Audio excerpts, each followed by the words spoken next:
go. Hi, ladies and gentlemen. Welcome to the Meta Show. Today is December the 3rd, 2022. I'm Brisc Rubal. We have a lot of stuff for the show today, but what you're watching right now on your screen is a big fight. The first major fight we have seen in New Eden in years, it seems like, but I think it's only probably been about 8 or 9 months. We are in H-PA29 in Venal. The system has absolutely no redeeming values whatsoever. The fight is over absolutely nothing. What are we fighting over? That's not strictly true. There are Fortizars involved in this fight. There are Fortizars coming through. There are Fortizars in this fight, but they don't matter because this is a armor timer. Nothing's going to die today, except so far what we have seen has been a large number of fraternity capitals, including at least one super. So here is the state of the land right now.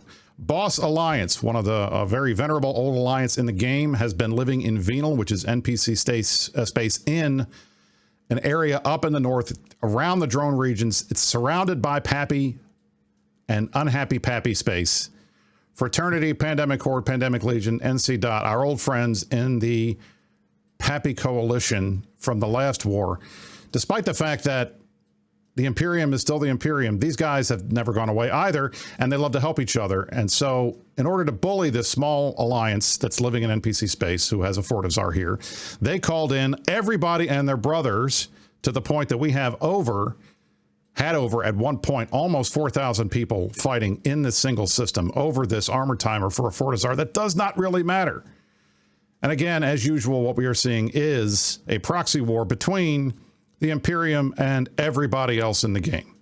Now, where does it stand right now? The Imperium has a number of fleets on the grid. Asher is currently leading a fleet. Dark Shines is currently leading a fleet. I am on grid right now. You can see it on the screen. That big blob in the center. The orange is the bad guys. The blue is the good guys. We have been killing faxes, force auxiliaries, for about the last hour and a half. We've killed at least 10, probably more of those, and we managed to kill at least one fraternity super. It looks like we are starting to see some of these guys try to escape. We're seeing warp outs on the screen. It's been an interesting fight. I am joined by the Push to Talk crew who are sticking around for a little while. If we get to the Meta Show proper, if this fight finally winds down, we will have hopefully Asher on, as well as Angry Mustache and Kazanir. But in the meantime, you just have me and this lovely Eve tie-dye fight to watch. And the rest of us. And the rest of us. So, you know, very, very happy to be here with the Meta Show. And the Push to Talk gallery. Exactly. So what I'm kind of surprised that, to be honest, I'm kind of surprised that the Pappy guys have stuck around as long as they have. They have a Paladin fleet on grid. They've got a Zealot fleet. They've got an Eagle fleet. But the Imperium has been focusing almost all of our attention so far on the fraternity capitals, which were skynetting on to try to attack this Fortizar off of a hostile Fortizar. So we've been sitting on these guys for a while. And I think the last chat was saying 21 faxes, according to the battle report, still behind. This is a crazy amount of dead faxes. And I can't remember the last time we had a fight, at least in the recent time period, where we have had this kind of loss, especially for fraternity. What do you guys think? What's the deal? I think what's special about this one is that the forces that only had subcaps, that's us, by the way, forced the enemy to commit to either winning the objective or saving their capitals, right?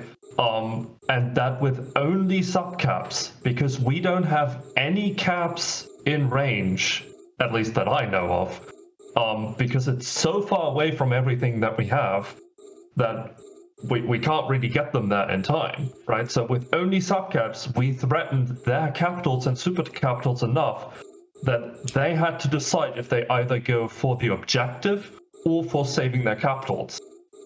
I I'm gonna jump in real quick and say that I was gonna tag Sothersil in anyway, but this is a really serious point to make here, which is about when we talk about the hostiles, we're talking about the pan-fam kind of scenario, but their win condition. We jumped into this saying that this is some random Fortizar in Venal who gives a shit.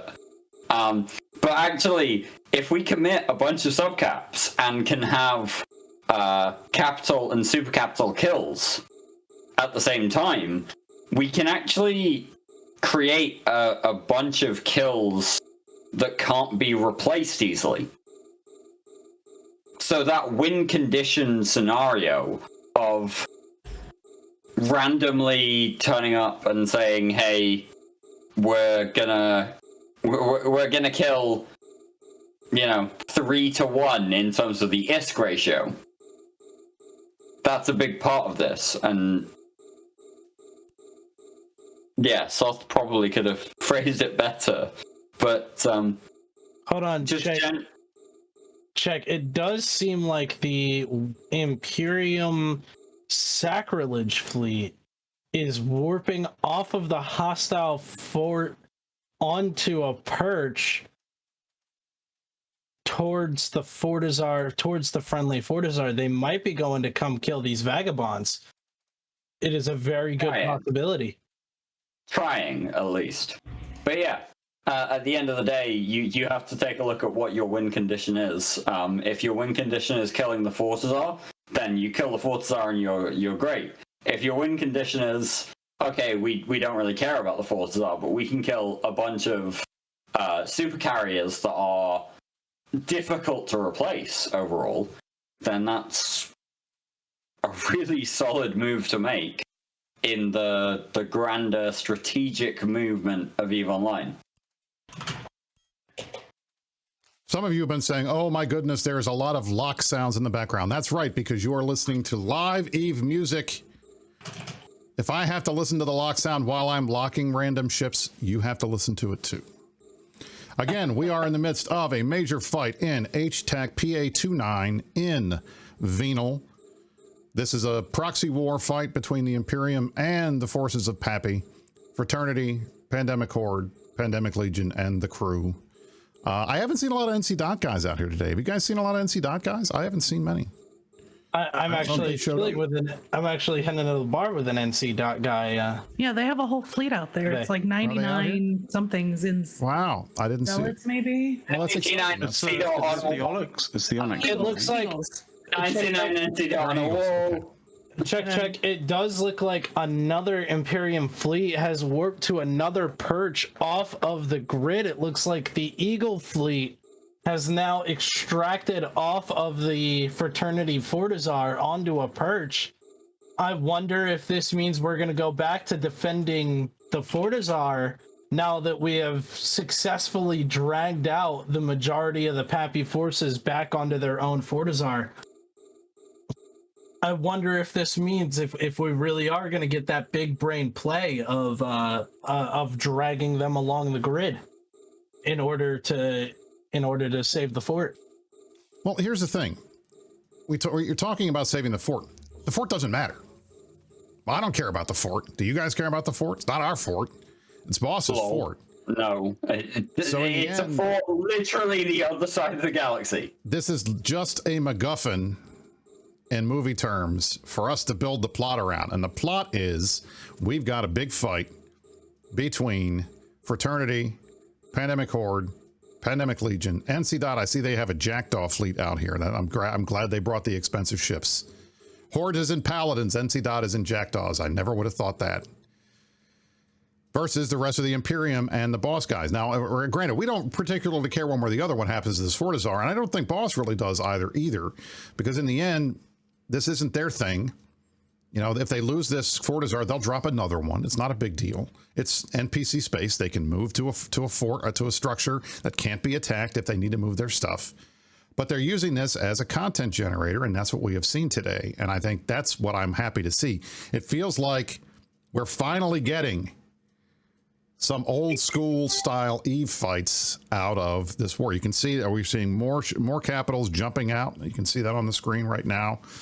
I'm wondering how of the fraternity supers are going to be left at this point. We've killed so many of their faxes. I think that these guys are all desperately trying to get out before they end up as the way that hell greedy. The hell's name was Greedy, and I thought that was funny.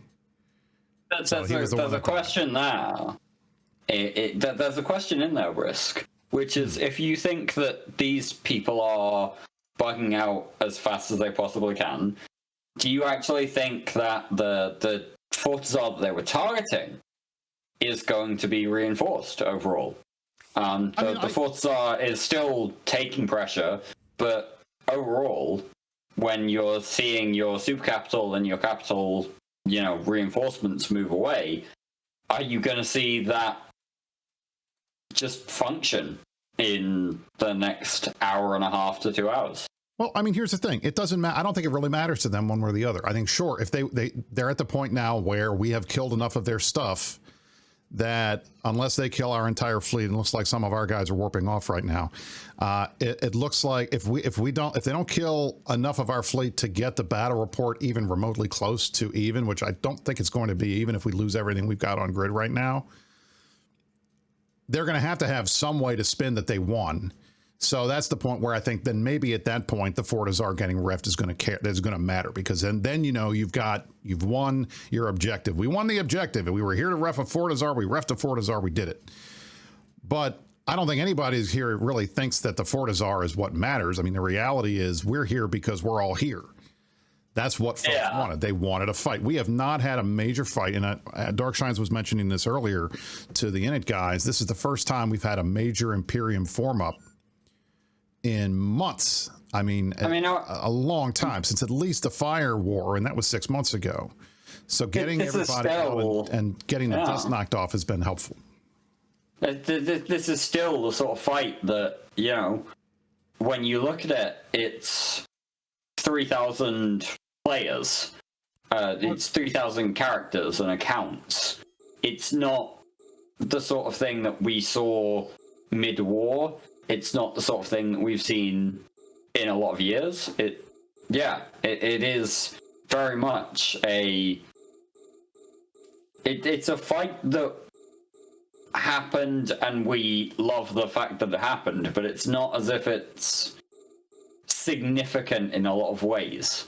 It looks like that sense. Looks like so it looks like the Imperium forces are repurching themselves sort of above all of this blob here, and it looks like they're about to come back into the fight, into the weeds. The other half got caught by camp, possibly to kill another super capital. I would be excited if it was another super capital that we went and killed. Especially with the sacrileges. I can't hear you, Brisc. It often makes more sense to purge and warp down again than to maneuver yourself with your MWD, because you are reliant on your cap, right?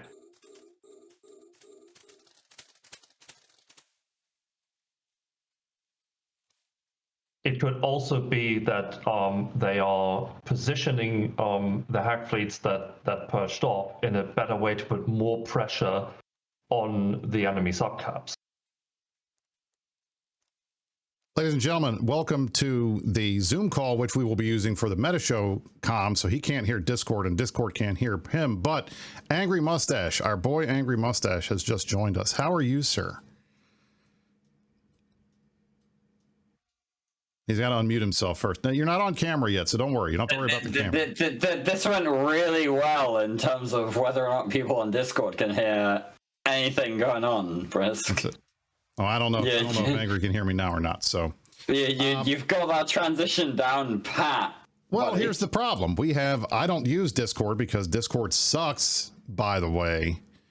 We use Zoom for the Meta Show audio, and I'm making sure that my boy Angry can hear what we're doing, as well as understand that you guys are live as well. So at some point we will switch off from Discord. We will go full on to Zoom, and we will do our regular show, because it looks like at this point this fight could go on for a while, and if it does, hey, what's wrong with that? We like We like fights that go on for a while. It's basically kind of drawn to a conclusion at this point. The fight that's going on is largely resolved right now.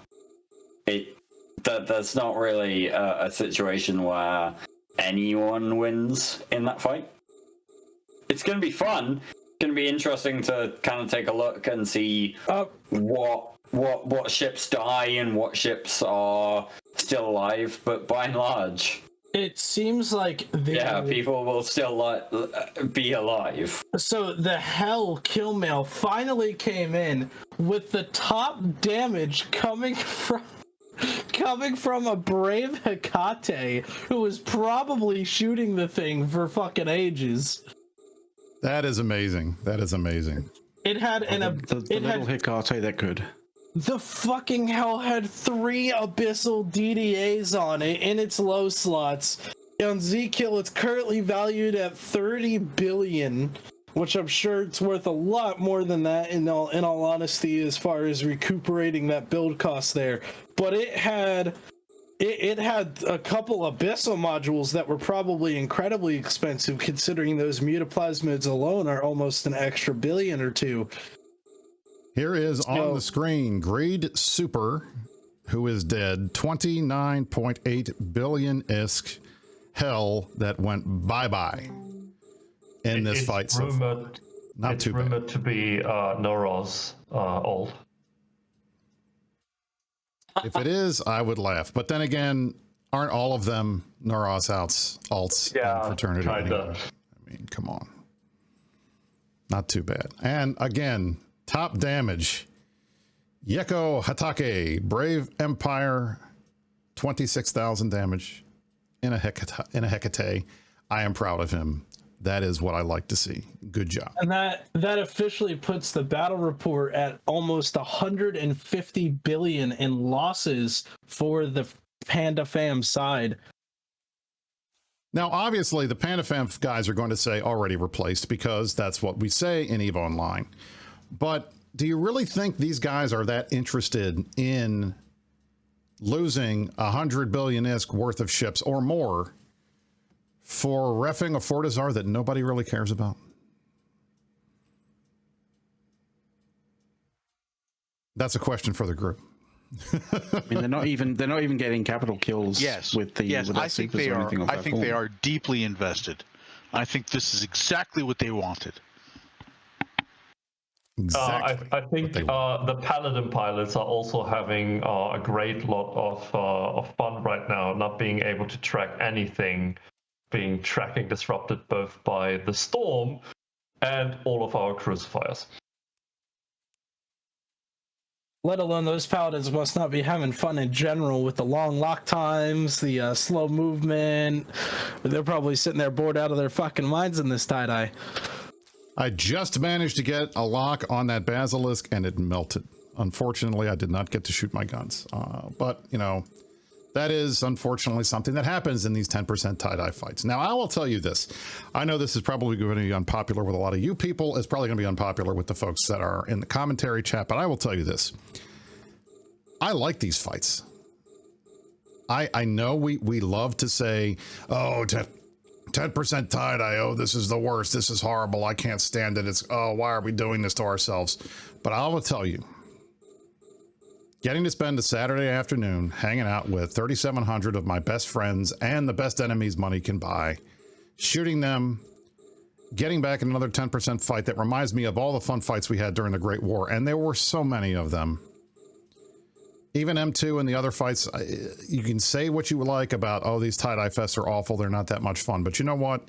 I quite enjoy this because this means a lot of people are hanging out together on a weekend playing EVE Online together. And that's good for the game, and it's good for morale, and it's good for me. And I think right now we've got almost 28,000 people concurrently playing EVE, which is great. We don't see that very often, I have to say. I'm rather impressed with it. 10% tie-dye fights are either the best thing or the worst thing, and even when they're the worst thing, they're a hell of a lot of fun in retrospect. Hold on. Yeah, the in retrospect comment is really the thing. No, I just gotta say, some of them are even a hell of a lot of fun when they're going on. We depending on the person, they're absolutely incredible fun when they're going on.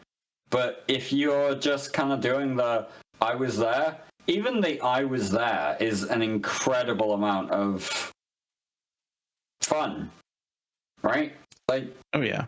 I do appreciate the gentleman in the chat who's asking if I undock while we are sitting here watching me shoot things live on the stream. Just saying. I'm gonna say, Brisc, I am going to agree with some of the people in chat. Why aren't you using your F2 tracking disrupt that paladin? I know. That's what I did. I was trying to hit it, but I hit the wrong button, and now I'm stuck waiting for this thing to reload. But I got to get on this basilisk kill next. There's a really simple answer to that, and the answer is tie-dye. Oh, I mean, that's the general problem. Like, when you are stuck in tie-dye, things do not work the way they're supposed to, and that's unfortunate, but it's reality. Brisc here is clicking his F2 button, and his F2 button will start to work after 2 minutes, and then if he clicks the F2 button to stop it working, that's going to work after like 5 minutes, and there's so many different situations overall. Right? Well, I mean, he could actually activate his tracking disruptor on the paladin he had locked up for how long? Yeah, now? for a while. That was my bad. That was my bad. Yes, I did get on the Hell Kill, Wilhelm. So yes, I was on there. You'll see our little fleet in Zealots down at the bottom, but I got on him and smacked him for a little while, which was nice. So, in fact, I was shooting at the Hell while I went in and got ready to get prep for the show. Very exciting. The fact that Seema has jumped into Twitch chat and helped you out here, Brisc. Now I am tracking disrupting the Basilisk instead of the Paladin, because that's what also happens in these tie-dye fights, because we needed that to happen. We really needed to target disrupt a Basilisk. Let me see if I can fix that. At least you got on the kill now. That is true. Because we all know that's the most important part of any 10% tie-dye fight. Actually getting on at least one kill. Correct. You must whore on every kill, never not whore. That is the rule in all of these big fights.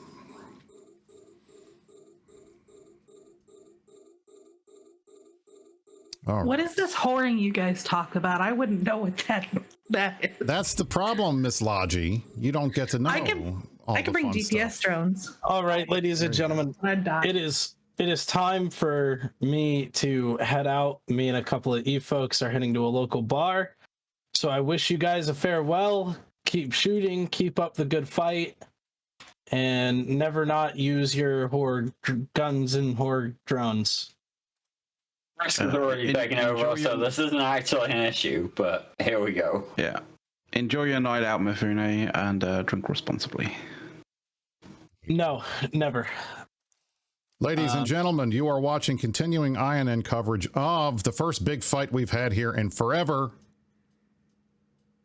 It's so exciting. We are fighting in H-PA29 in Venal. The reason, because we felt like it. This is a fight over a boss Fortizar that is on the armor timer. We do not expect that this thing will maintain its armor, but who knows? But in the end, what's happened is the Imperium has managed to kill a significantly large number of fraternity supers and faxes. At least one super, multiple faxes, more than 20 now by last count. The battle report is slowly updating. And so far, we're having a good time. We are going to get started here probably in the meta show in about the next 4 minutes. I'm going to bring Angry Mustache in. I will be saying goodbye to our friends from Push to Talk, and we're going to have a nice chat while we watch the stream and while we watch the fight.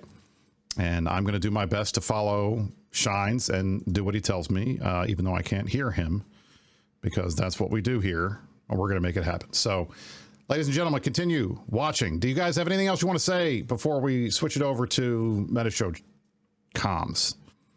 Thanks for joining us. Yeah, simply, hey, we love the fact that we've been able to do this, and we'll look forward to the next time. Push to Talk goes live whenever Push to Talk goes live, and we have fun whenever we do it. So keep joining us. Push to Talk commentators, truly an invasive species. Yes. Chris, thanks for everything. You have a great show. True. And we'll see everybody next. Welcome. Thank you. Yeah, we'll see everyone next week. Thank you very much. Have a good night. All right. We have just said goodbye to our friends. Let me bring Angry in here. Hi, Angry. How are you? Can you hear me? I hope you can hear me. You might be able to hear me.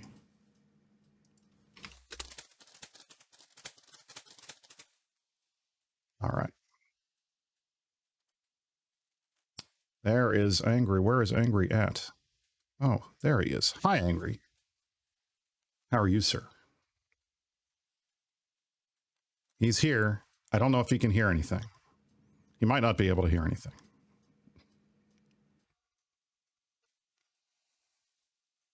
He's checking his audio.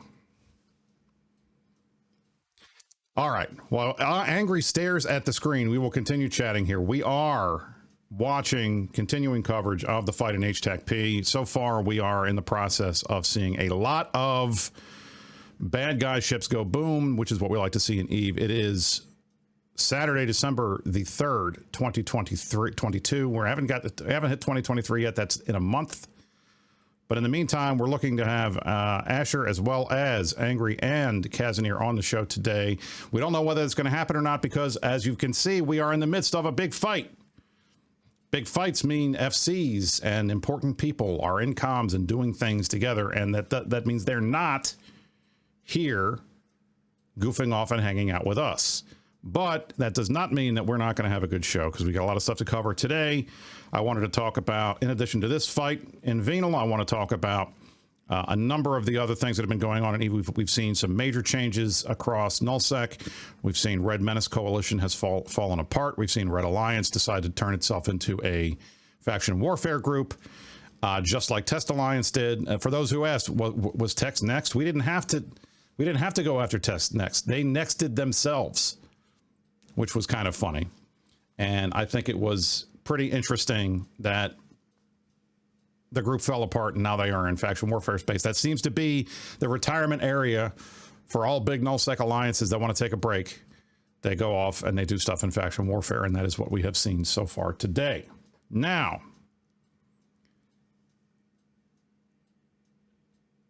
yes, Guppy, this is the thing. One of the things we wanted to talk about, go over, and I wanted to talk about this because we're nearing the end of 2022.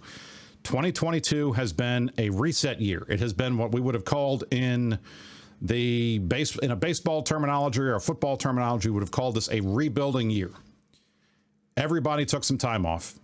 Everybody decided that they did not want to spend a lot of time doing the things that they had been doing before, which was mainly sitting in space and not doing much. So what they have decided to do was take a break, rebuild wallets, consolidate groups, do internal work, try to do all the types of things that alliances need to make themselves ready for the next fight, and take advantage of a bunch of the game changes that CCP put through that are making it possible for groups to start making money again, not the least of which was the DBS change that we saw a few months ago that put ratting bounties back to where they were before they decided to put in this dynamic bounty system that really did not achieve the goals that they were trying to make it achieve, which those goals included making big groups move around.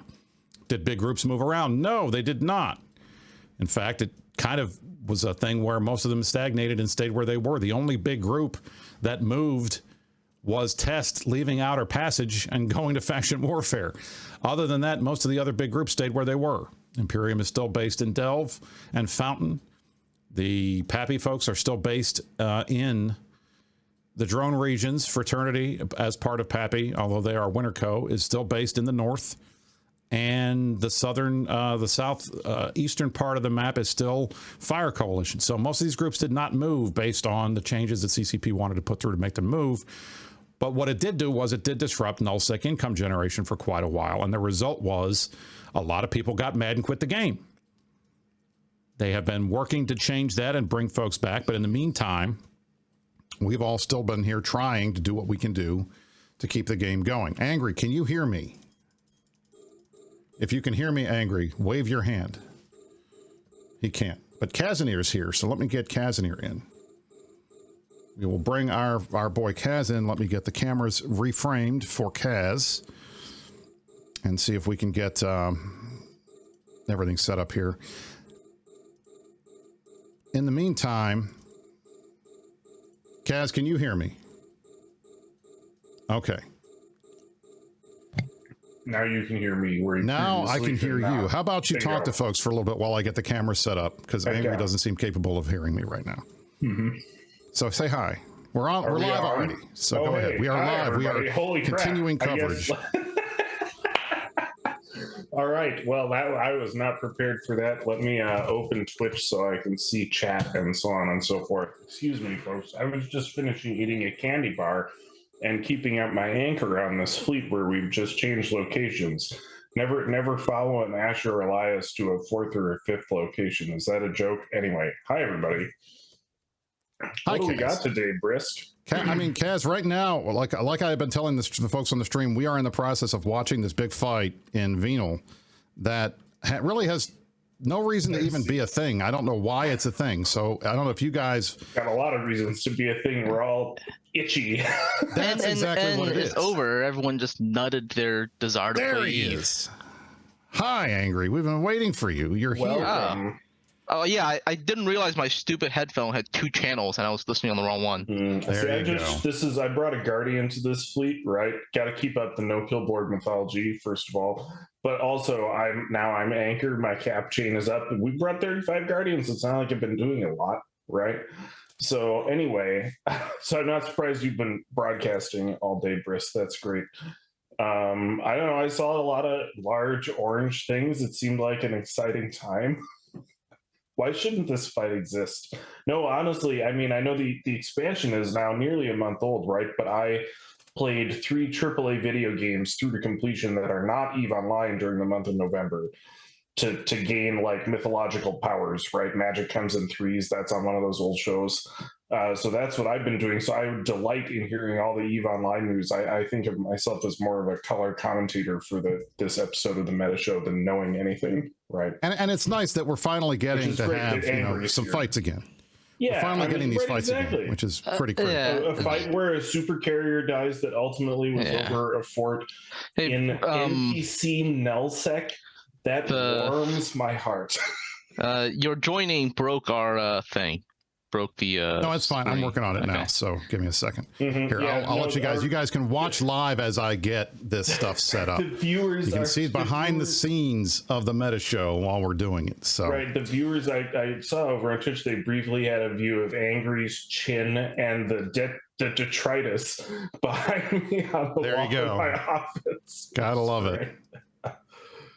I didn't realize I was just talking and not even on the screen. This is amazing.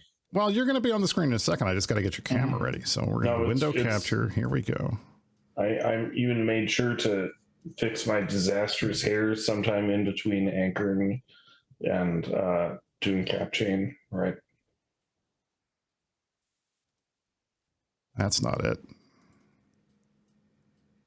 Where is it? Where is it? Where is it? Where are you guys at?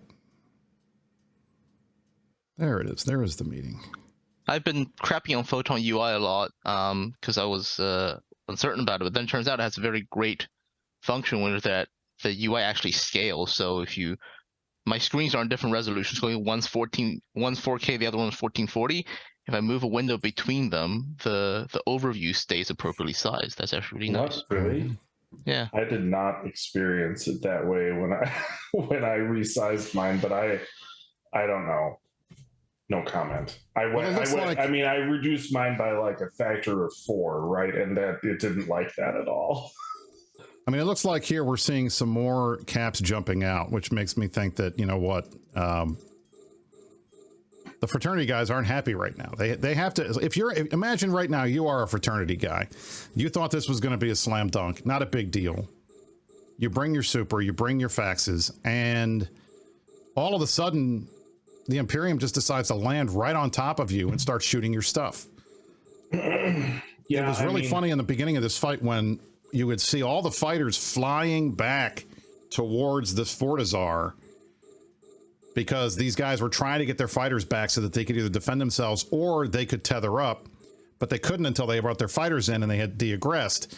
And I thought that was kind of amusing. And in the meantime, we were grabbing as many hicks as we possibly could and hick pointing as many of these supers as we could to stop them from being able to de-aggress and jump out, or de-aggress and tether on the fort. And the result was at least one of them died, which was nice. So. Yeah, so let me bring a little context to this. I was there, I guess, kind of early, right? And I was there when I saw.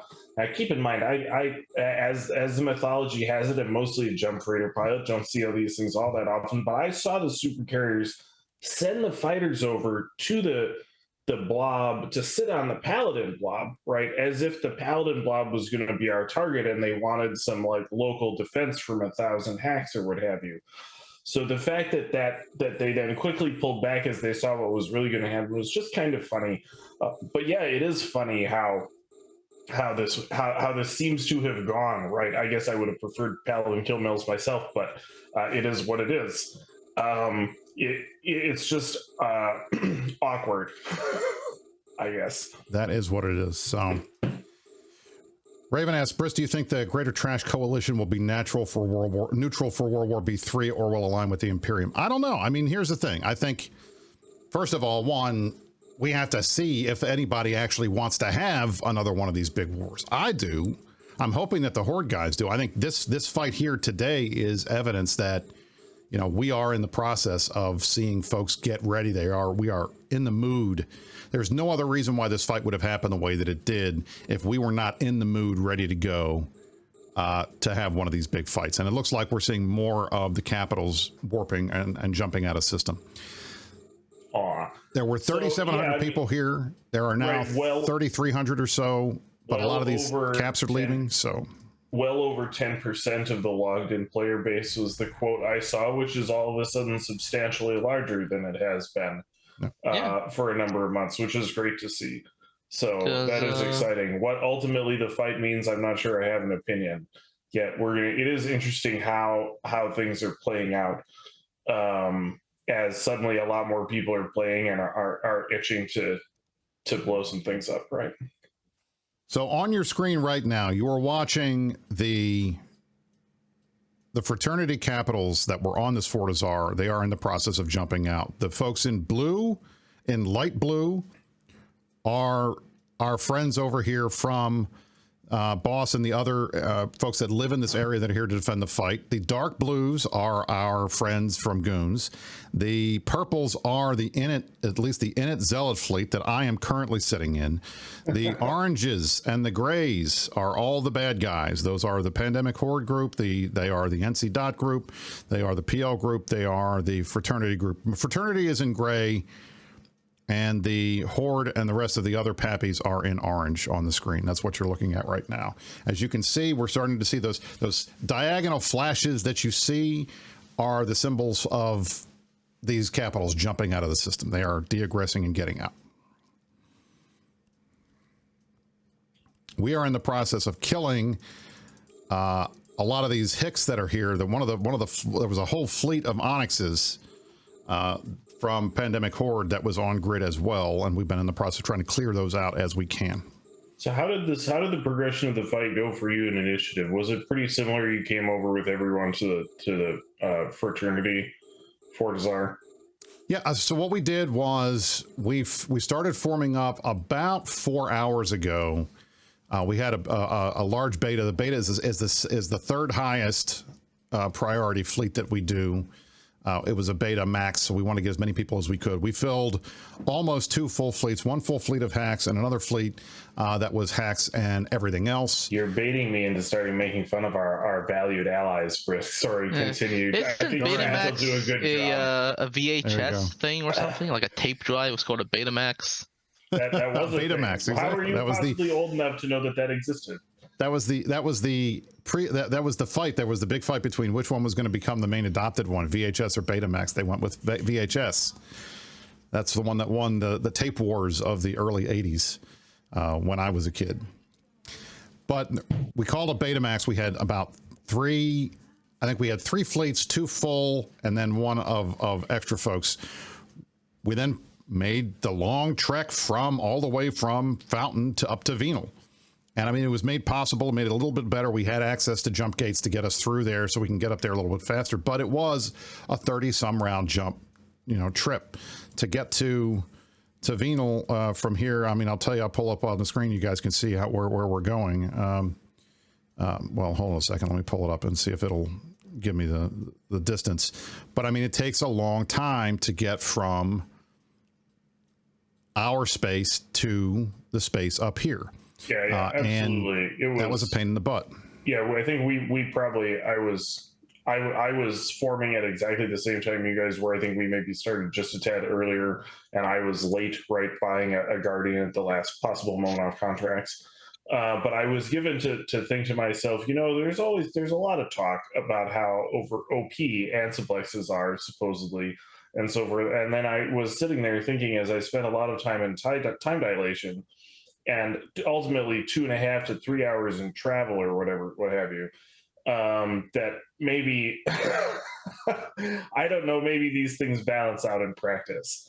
It was just an interesting thought as we, because I don't know, it would have probably taken similar time without just doing all the gate jumps, but without anything interfering like that, right? And waiting on people and all of this stuff. So it just is always interesting to me how Eve, we talk about how it's good that Eve is a difficult game, right? But there's just so much tedium that comes with that just automatically, right? It's worth keeping in mind when we talk about these mechanics. But the thing I find interesting is that what this tedium also does is it adds a lot of friction to anything you want to do in Eve, and in a sort of way that makes it more real, because no plan survives contact with the enemy, and that's a thing that's true in Eve and not true in a lot of other things. Like for example, you two moved up here pretty smoothly. I moved up here with some trouble because I was in a reinforcement fleet, because when we got to our point, the FC ordered a free burn without realizing it was a bifurcated free burn. There were 2 possible routes to the destination that are same length. So half the fleet went through Cloud Ring, the other half fleet went through Galente Losec to Villarrier and died there because that's where Galmil lives. Okay, all right, that is all right. I guess that'll be topical, right? That's the new thing, right? We're with the zeitgeist. I'm glad that we whelped those guys, though. That seems like a very, very appropriate. But this is the sort of like friction that happens only in Eve because things are detailed and tedious and. Absolutely. And certainly I'm not saying we should get rid of travel. I think travel like this is one of the prime opportunities for sandbox content, right? But it was, like I said, in the context of thinking, well, people always say antiplexes are so OP. Well, we're saving a lot of time moving many hundreds of people to get to do something interesting here. It's worth thinking about all the context all the time. So I have to say, I'm looking and laughing right now. This fort appears to be repairing it's almost done. It's got about a minute left until it repairs. If that happens, I mean, that would be icing on the cake of this fight. What's great about being a neutral third party is you can quickly pick whether you want to say we merged all of these capitals, or we got on all of these paladin kill mails, or we saved the strategic objective, and it looks like we're going to go with door number 3, right? So that's very exciting. I like that. And it's official. The fort has repaired. I cannot believe it. I have to laugh. This is quite amusing to me. And I'm really wondering what the Pappy guys are going to say. I guess they're going to say, hey, we got to fight. Hey, it was a good fight, guys. We got to fight. A little bird told me they've already been saying quite a lot. What have they been saying? Can you share with the class what the bad kids have been saying? I wouldn't want to leak anything. I can hardly keep track of where I've been reading certain public channels too. We'll get to that. But there's all sorts of the usual nonsense about, who's getting blobbed, and they set the entire Imperium blue, and this and that. And I mean, like I said, we didn't have to choose a narrative. This isn't our war. We get to pick after the fact, and we're going to end up with door number 3. We saved the strategic objective and protected the universe from the encroachment of the bad guys who just want to take all of your space and then rent it out to somebody later, right? So I didn't decide until you said the fort had repaired that would be the line, but that's the line now. Those are the talking points. So I mean, the bottom line, as far as I'm concerned, is the Pappy guys have got to be smarting right now. They brought a huge number of people. I'm sure we were outnumbered. I'm not sure what the battle report is saying, but I'm guessing that we were outnumbered. We're all still here. I see our fleet is still here. And I can't say that I know what's going on, to be clear. I had to close Mumble. But well, I mean, that's fine. I mean, I have it muted too, because right? Despite the fact that I have this beacon thing that's supposed to let me have channels that I can hear in my ear that the stream can't hear, I haven't figured out how to make that work yet. It doesn't seem to work right. So I don't want to be broadcasting comms while we're doing the show. But what I will say is they have managed to not only lose the objective, but lose the ISK war and lose it in such a big way, with actual capital losses and super losses that are very difficult to replace in the current meta, that I'm going to wonder, like, this is one of these situations. We see this a lot from the Pappy guys. They get very upset when they lose battle reports. They do care about the ISK war. They do care about replacing losses because it's difficult. And I really wonder what they're going to say. I mean, they're probably going to say something like, why the hell do we even do this? What was the point? Who gives a shit about a boss fort in Venal and NPC space where they can just go off and move to the station if they want to? Well, I mean, I'm kind of surprised that they even took this fight. And that's why it's so interesting that Fraternity ended up taking the heavy losses. To me personally, I grew up fighting PL. I'd always be happier to have a kill mail from Horde, right? Especially of a Paladin. And I think that drove a lot of this. In fact, these guys have been driving this giant Paladin fleet around every space that they can find to put it through. And doing whatever they want with it against people who maybe can't do quite as much. It becomes a very, very, very inviting target. So inviting that people will spend a number of hours moving themselves up all the way across the sector and taking a couple of Titan bridges just to get a shot, right? And then once you're on the grid and the carriers are putting the fighters over to defend the Paladins, you have a better warp into the carriers or whatever the heck it was.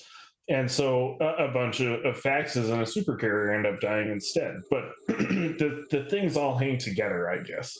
So, but yeah, it's interesting that most of the kill board, I think, will end up being Fraternity when all is said and done. And that, I think, is likely. And I wonder, what they seem to think about this. I mean, this kind of was more of, this has been Fraternity's thing. It's not enough that they control almost a dozen regions. They have to keep pushing folks around, even going in NPC space to push them around. Is it really 12? I didn't know. I don't know. Actually, it's the other way around. Fraternity has 4, and then PanFam has 9. PanFam has 9. All right, so between all these Pappy guys, they have about a dozen plus regions. Yet they still feel the need. If you've got fire, they've got like 7. To bully, yeah. Well, I guess if you add the fire to the Pappies, and we're talking almost 20 regions that they control, almost 24 regions, I guess. And yet they still feel the need to bully small groups like Boss Alliance in Venal. I don't understand it. I really just don't get why they can't handle these guys having a structure that they can stage out of. It's not going to hurt anything. Maybe it'll make their crabbing folks have to stay on their toes a little bit. But I mean, if you look at the system, I mean, I'll pull this up. You guys can see now. I assumed. I don't know because I've been. There's a thing though. Just last month, CCPS put in the MER the amount of LP printed per region, and Venal prints the most LP out of any region in the game at 1.7 billion, I think. Surprising, exactly no one. Right? Yeah, but H-PA29 is one of the burner hubs, is it not? Yeah, absolutely. Venal has this is economically important. Yeah, if you can control it. Yeah, I think if everyone doesn't know, I think Venal's always had the best burners in the game, right? Compared to all the other, it's not like Venal and Curse are two of the best of the systems. Yes, but I mean, so if they want to control, I mean, making money, I mean, that's one thing. I assumed that this was connected to the larger blob war, right? That they were trying to retaliate, and this was close to their space, right? Venal is much closer to Fraternity and and this then the space that previously FRT had been trying to conquer, and that this is we're gonna flex our muscle, which makes sense. That's fun to do, right? And well, whoops, you can pay for that, right? So, I mean, when it comes down to these big tie-dye fest type fights, and I said this before on the stream, and I'll say it again. This reminds me of the good old days. I'm not going to lie. I do appreciate these kinds of fights. They make me nostalgic for the days of the big war, of the Vietnam War, where we got to see fights like this happen on a relatively regular basis. It was not something that you didn't see all the time, which was nice. Yeah. And I kind of miss it. This has been a little bit of a nostalgia fest for me. Not gonna lie. Well, and those are fun, but people spend a lot of money on that it is not nearly as easy to get these days, right? That was sort of several years of largesse all saved up and then expended in a relatively short time frame. So I think it is, when you talk about things being difficult to replace, right? Of course, this is an important part of EVE Online, that who is able to build and produce safely and able to mine the game's economy and create more at every level is an important part of attrition, both within and without of a war, right? But at the same time, I think we can get to a place where it's much easier than it is now at both individual and not even necessarily individual. Some of those things are getting fixed, but at the organizational level, easier to maintain the juice that keeps these type of fights flowing, right? And keeps it easier for any individual person involved, maybe to be doing 1 or 2 jobs instead of 2 or 3, right? And that keeps it easier for you to pay for people to be there to get them into ships, right? This is something that a lot of alliances are doing, right? Anything that EVE can do mechanically to stoke that while not letting it get out of control, so to speak, like this, which is, an ever-present, the Rorqual area is ever-present in everyone's minds, right? I think it's definitely possible to make a lot of progress on that and start to see a lot more of this in various ways. So, 100%. Now, what's been going on, EVE, politically over the last week or so? I wanted to cover a couple of different things, and I think this is important. The first thing, and we failed to mention this last week on the show, but I wanted to at least say welcome aboard to our friends in Shadow.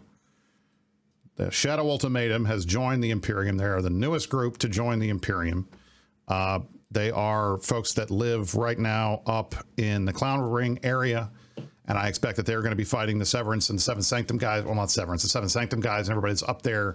So we're welcome. We're happy to have Shadow Ultimatum with us. I'm looking forward to seeing what they do.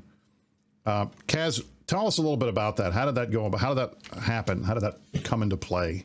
As I understand it, they're friends, pretty good with initiative, and beyond that, I know very little, right? My attitude about this is we are always happy to have friends.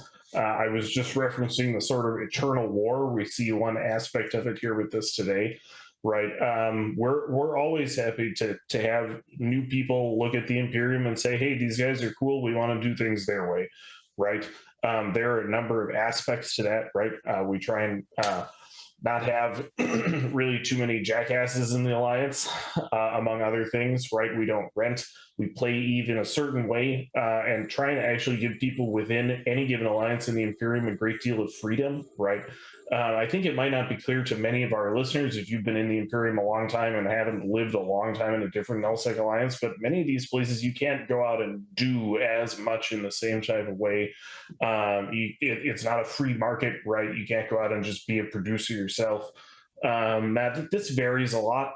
This is a sort of competitive terrain, but the Imperium does really well at this. So we're always happy to have friends, right? And always happy to have people sign up and say, hey, I want to investigate this, right? It's the same. I view it almost, I don't want to, this is not meant in a derogatory way, right? I try and take the same attitude about it as I take with say, ProGod joining, right? To me, I look at the ProGod thing as him saying, hey, I've sized things up in the aftermath of the war, and I've decided that maybe I want the next war to happen and me to be on this side, right? And it's the same thing with some group joining the Imperium now. They've sized up how things are going. They want a shot at doing things our way, and that's sort of signing up for, well, what's going to happen next? And I don't know what that'll be, but I'm always happy to have new friends, right? I was around from, the time when Goonswarm was very small and crashing on the couches of friends, to having to become independent after the fall of the original Northern Coalition about a year later, right? To building up to what became the CFC and later the Imperium, right? So I think any stage where we are gaining a friend instead of losing one, I think that's positive. So I'm excited to see what emerges from that. Angry, we had a gentleman in the chat had asked, can somebody explain to him where minerals are currently coming from? He resubbed a week ago and hasn't seen a single non-moon miner. Would you like to tackle that question? Depends on where you are. If the answer is you are in nullsec, there's nothing worthwhile to mine that's not moons. If you're in highsec, there's the low ends, but the hottest mining right now is in Pochven and lowsec because they supply the current mineral bottlenecks. Which are? In order, isogen, then noxium, then pyrite.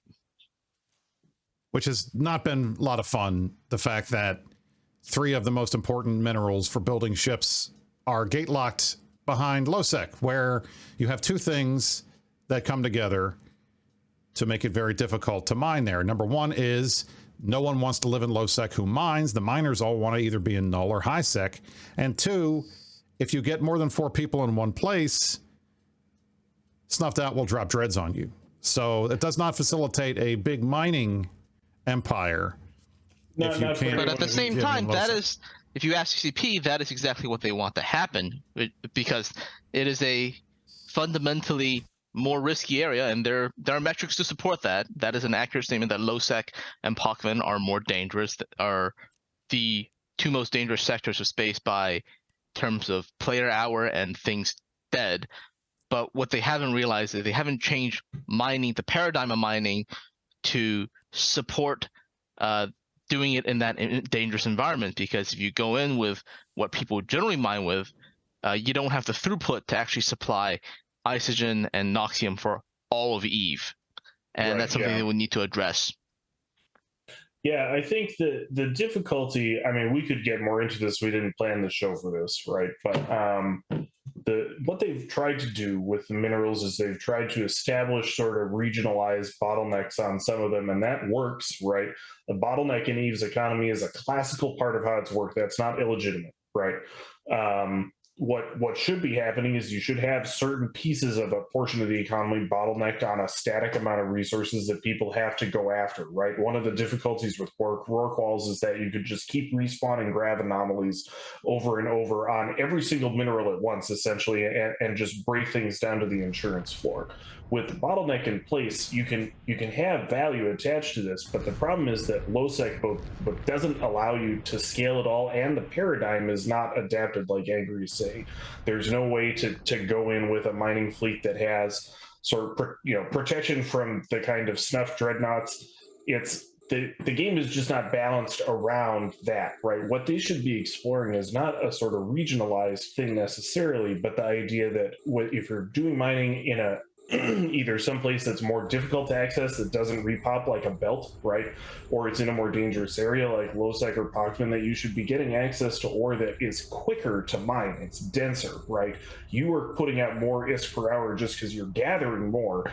Not that it is, you can't get this ore anywhere else. It's just that it's not as profitable for you to do it if you're doing it in a place that is safer or that's easier to access, right? So this is something that there's a big design field that they, I think, could get to, but they don't necessarily need to do that all at once, I don't feel like. But so I see these problems, right? And they could be fixing some of them a different way at the same time. Like Angry's saying, they had some type of point in doing that, which is not entirely, I mean, I get it, right? Bottlenecks are a part of Eve's economy. They always have been.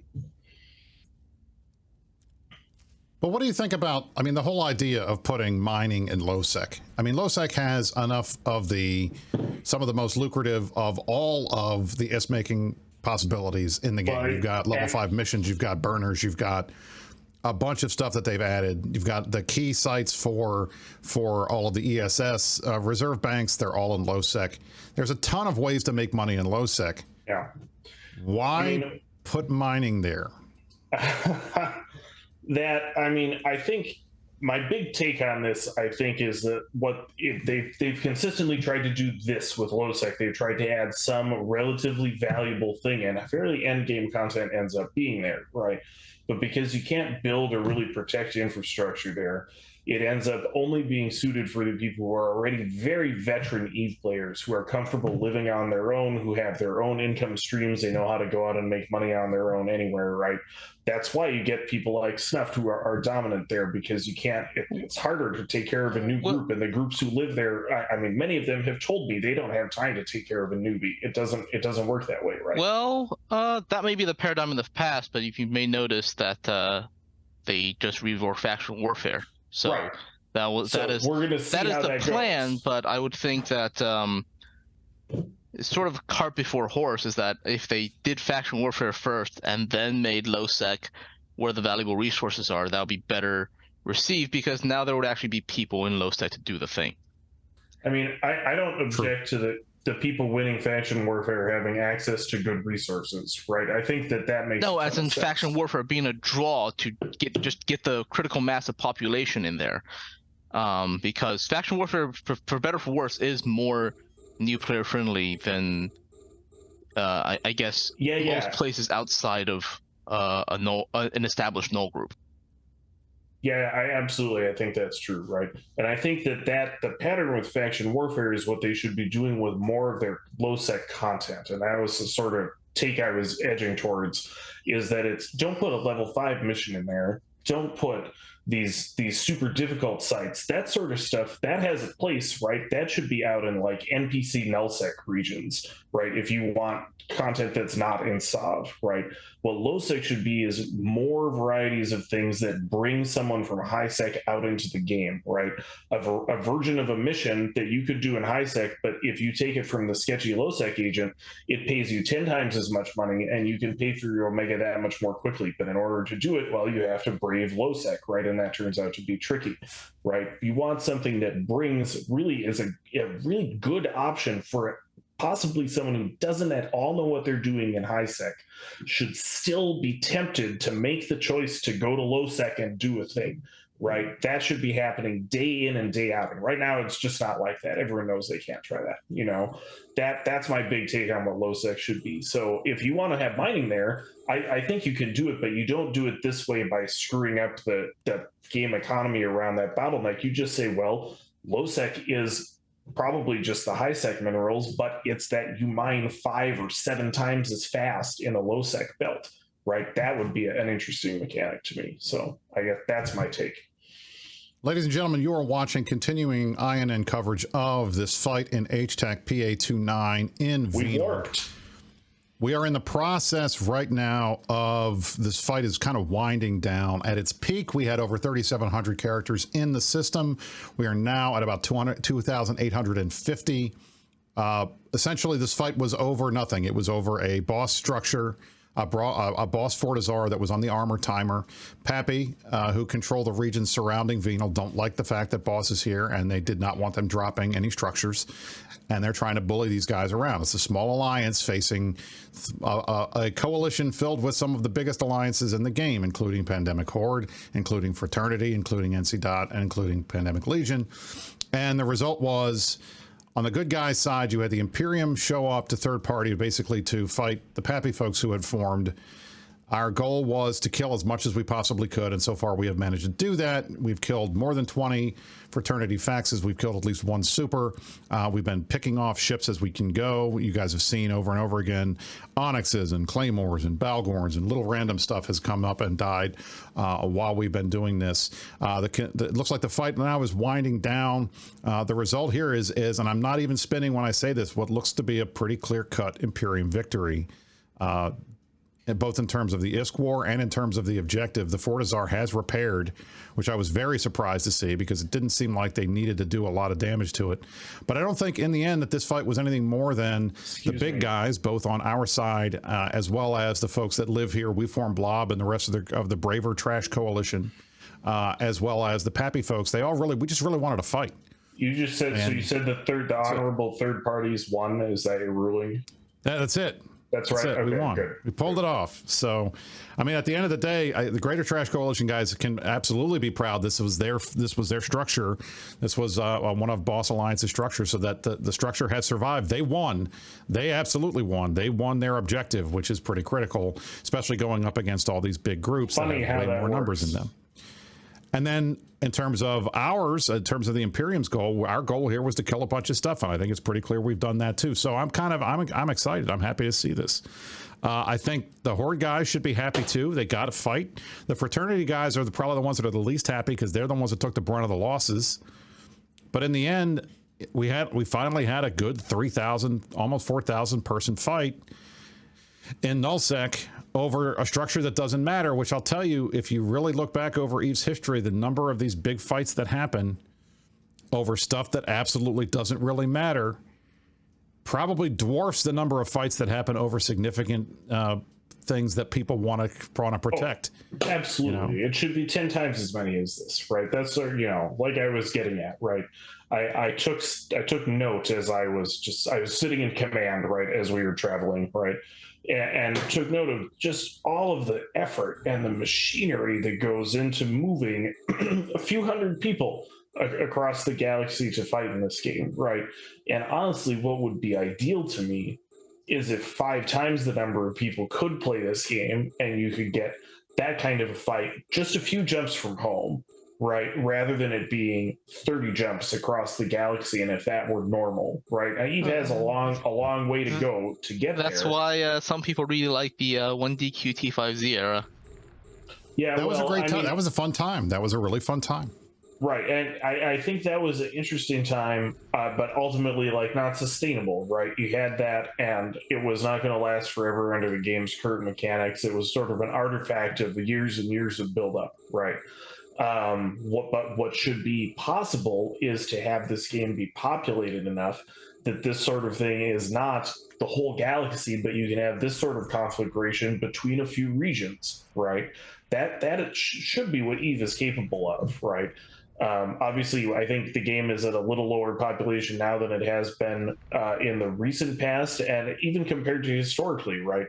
But I think there's a lot bigger to go than even where the game has been in terms of what you could support here. EVE has been pretty hard, and that's good in a variety of ways. The sandbox is awesome, but I always am thinking about how is it possible for someone who has not been a gamer for 30 years like I have to engage with this, right, and to be part of something like this. Mind One, I'd like to thank everybody from Mind One stream who are here watching this ongoing coverage of the fight in H-TEC-P. As he probably told you before he came over here to raid us, the fight's essentially over. At this point, it's subcaps versus subcaps. Most of the caps have jumped out. I think all the caps have jumped out at this point. And we are just in the process of just having some fun shooting stuff and watching it die. So I think we're going to keep on here, but we're going to keep talking about stuff we want to talk about on the show. And I wanted to talk next about what's been going on with the former Red Menace Coalition. We saw earlier this week that Red Alliance, led by Bad Dodger, one of the storied Russian alliances, and Imperium adjacent friends of ours who fought on the right side during the Vietnam War, have decided that they are going to spin down their nullsec efforts and are moving to lowsec to become a faction warfare alliance like TESS did. Bad Dodger announced that earlier this week. In fact, he was preempted in the announcement by some of the folks who don't like him posting that on Reddit before he had a chance to do that. And the result was we saw a announcement by the folks who remain members of that coalition.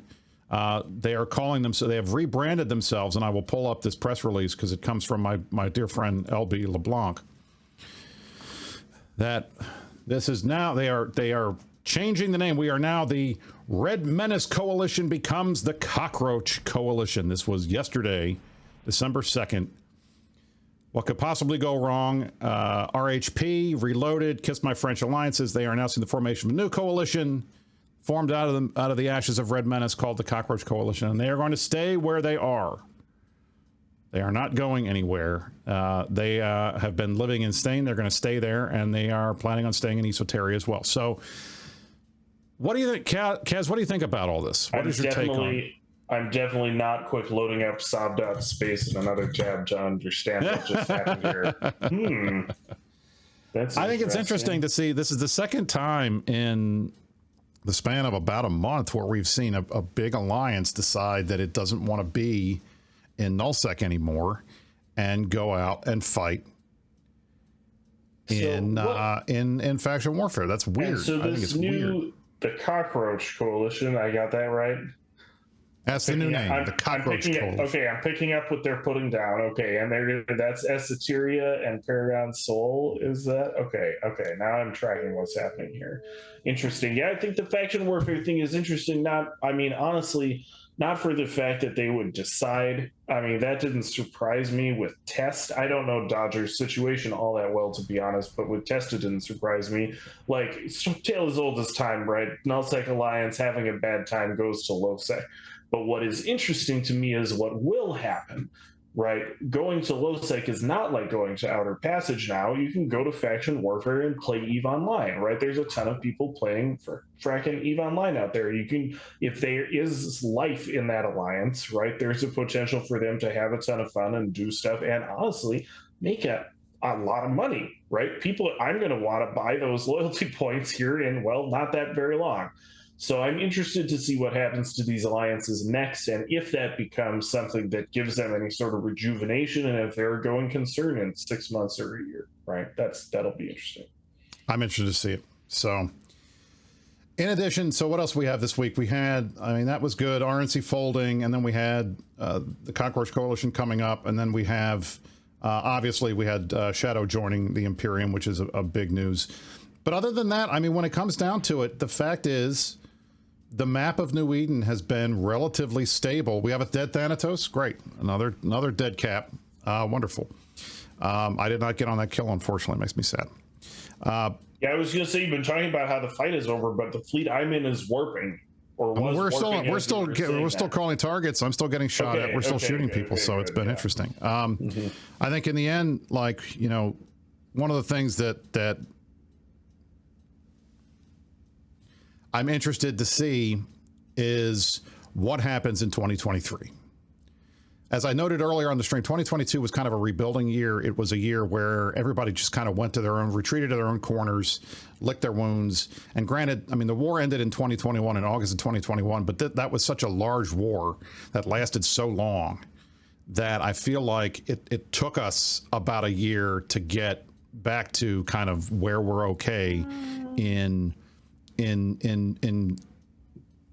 basically putting folks' wallets back where they were, getting SRP rebuilt up, paying off war bonds, doing all the stuff that we need to do to get these alliances ready to go to another war.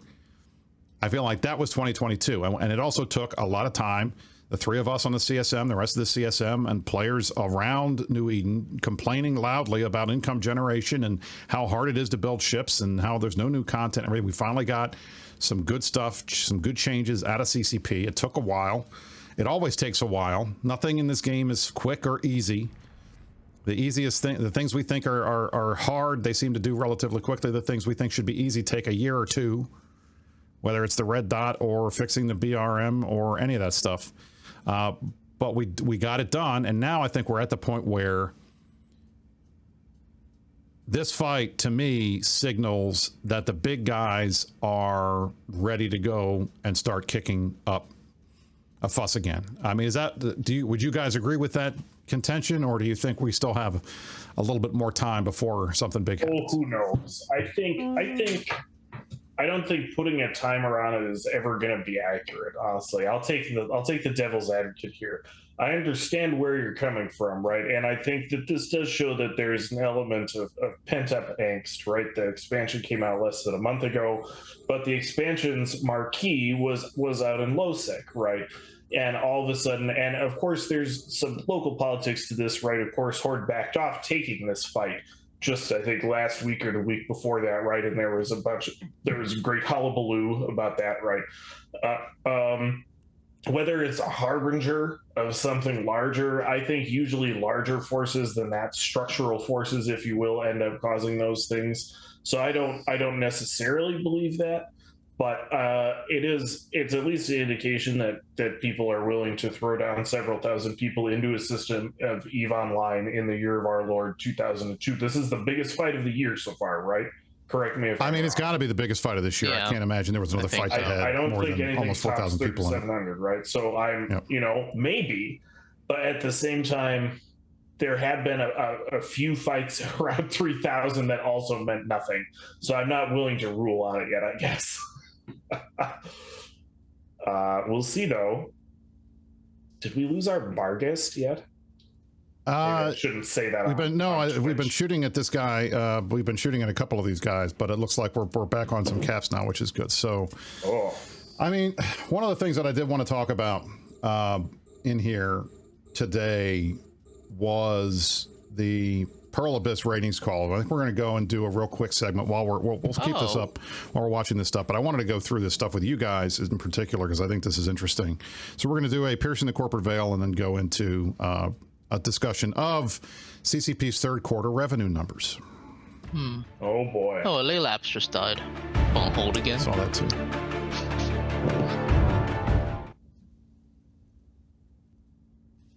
All right, so you can see on the screen right now, this is Pearl Abyss's ratings call. We call it a ratings call. It's not really a ratings call. It's their revenue call.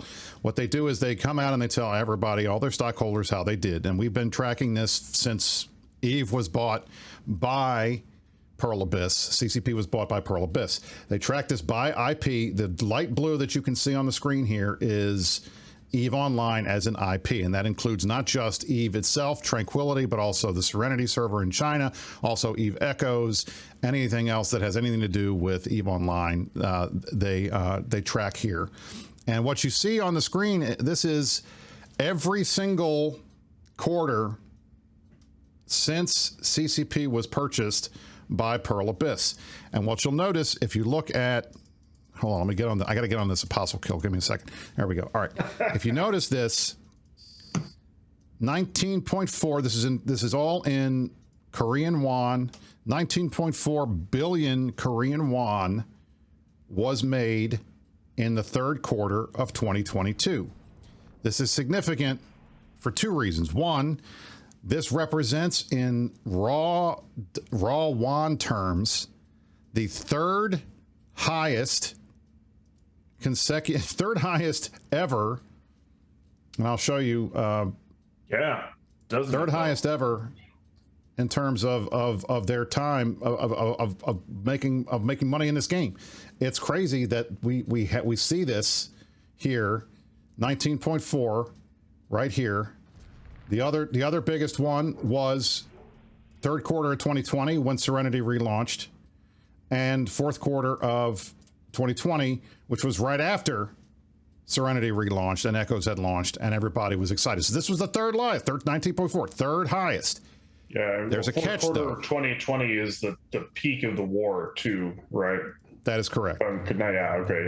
Now there's a catch. In addition to everywhere else in the world, the Korean won has been dealing with pretty bad inflation. So while it appears on paper that CCP had their third best quarter ever, if you look at it in terms of the exchange rate from won to dollars, it's right in the middle. It's the 8th largest. So I want to make everybody that saw that, and I think some people posted on Reddit about it, and we saw some folks out there talking about this. One of the things I think all of us expected was after the price increase, there was a significant amount of players who were upset, who decided that they didn't want to play this game anymore. They weren't going to pay $20 a month. They haven't had to really pay $20 a month because CCP's done a ridiculous number of sales since then, I think, to counter the fact that they made a mistake with increasing that price the way that they did. And the result was everybody thought that third quarter was going to be a really bad quarter for CCP. And it turns out it wasn't. Well, but not for the reasons you would expect. I think, first of all, one, and Angry is going to say this, so I'm going to let him say it. They juiced the Plex market. Go ahead and talk about that. Right. So the reason why that's sort of concerning is that Plex in CCP's accounting is counted as deferred revenue until you actually turn that Plex into something, because until then it's service not rendered. So the issue with Plexageddon is that around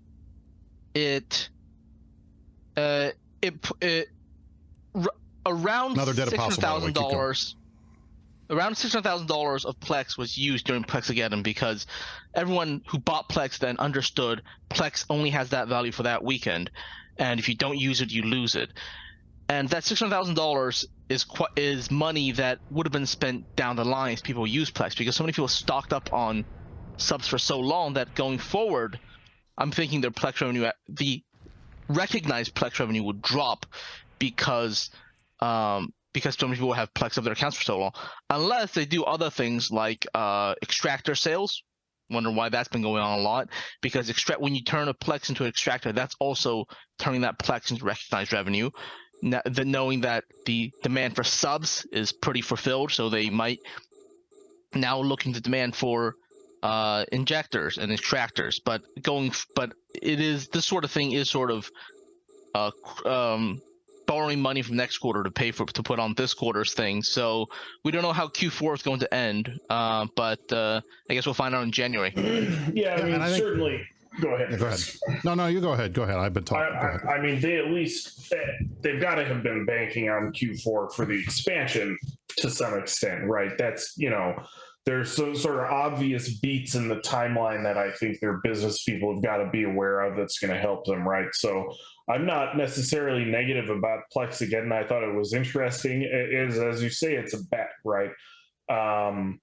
I think, but it has an impact, right? Like how underwater are skill injectors, right, or skill farming right now in terms of paying for your account by selling the skill farming for it is at least partially more underwater than it has been because demand, because of the interplay of some of these things, right? Plex gets more expensive. Now they're doing extractor sales or what have you. It all sort of flows together, and that it, ultimately has an impact on how difficult it is for you to pay for your account with ISK, right? Essentially how much ISK does it take to say I am one of the elite and one or more of my accounts is free to me, right? It's all related. So, but I don't know.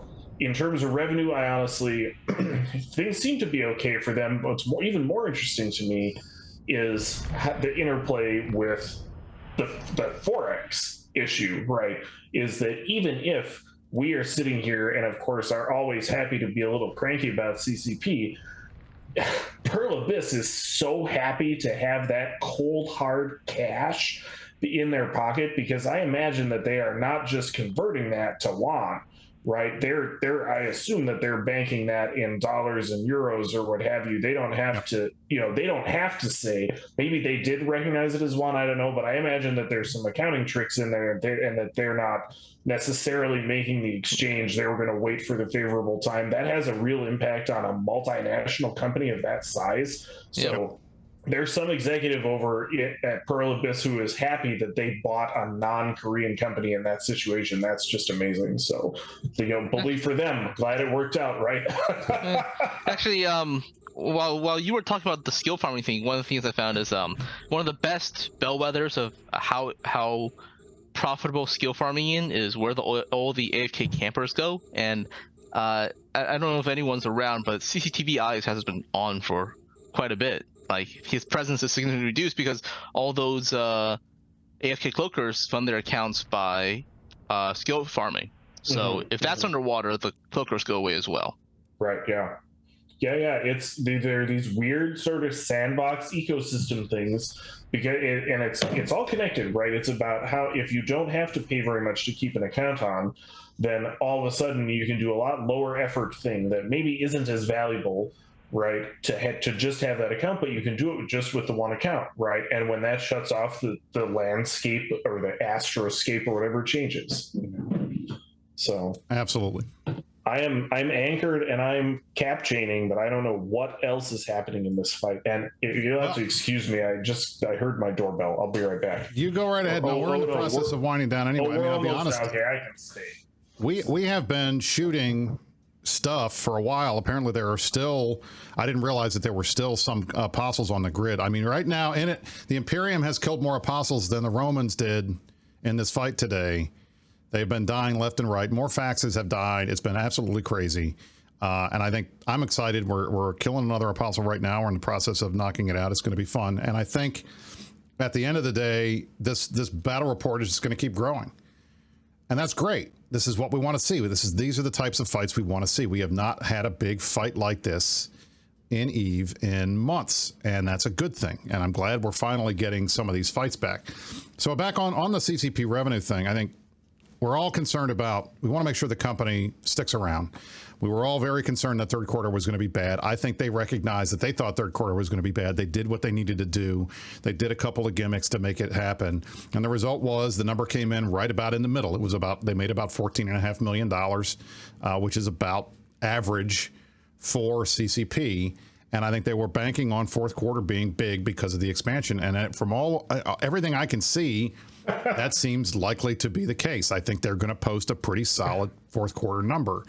Yeah, I mean, unless everyone just used Plexigeddon to pay for all of their accounts, and all these people who are logging in, we've already seen.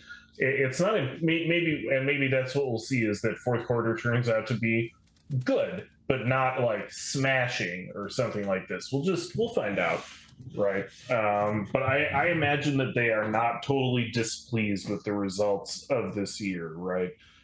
Given the cake that had previously been baked. Yeah. That is true. And I think CCP might have found like a marketing strategy if it works, because this is the first time. Well, we'll get to that once we look at fourth quarter activity stuff. But yeah, well, that can wait. Once we see it. All right, ladies and gentlemen, it is 5 o'clock. That is the end of the Meta Show. We had a very eclectic show for you guys this week. For those of you who don't understand why I'm wearing a suit, this is what I do on the Meta Show. We are a classy joint, but this is my normal costume. We were joined today by, at the beginning of the stream, we had our friends from the Push to Talk, Dirk Statiel, Eric Asmach, Mafoon Sword God, Dawn Rhea, and a bunch of other folks that were with us for a little while. McLeod was here as well for the very beginning of the stream. We passed it off to our normal crew. We were supposed to have Asher Elias here to talk about politics today, but unfortunately he's out leading a fleet. I guess I should say fortunately. We were joined by Kazanir and Angry Mustache, two of our favorite analyses people. We will probably have to have them back next week, because the main reason I wanted Angry and Kaz on this week was we had a new monthly economic report that has a lot of fun things in it we wanted to talk about. We didn't get a chance to talk about it, so I may have to grab you guys next week. Yeah, it's just wild how many things happen in EVE Online these days, right? I know, this is crazy. All of a sudden, we still have things to talk about. But what I'm going to do, I'm going to throw the stream over to Mr. Unlucky, our dear friend Mr. Unlucky, who is currently streaming the fight. We're going to get out of here. I'd like to thank everybody for joining us. This has been the Meta Show for December the 3rd, 2022. I'm Brisc Rubal, joined alongside Kazanir and Angry Mustache. You stay classy, New Eve.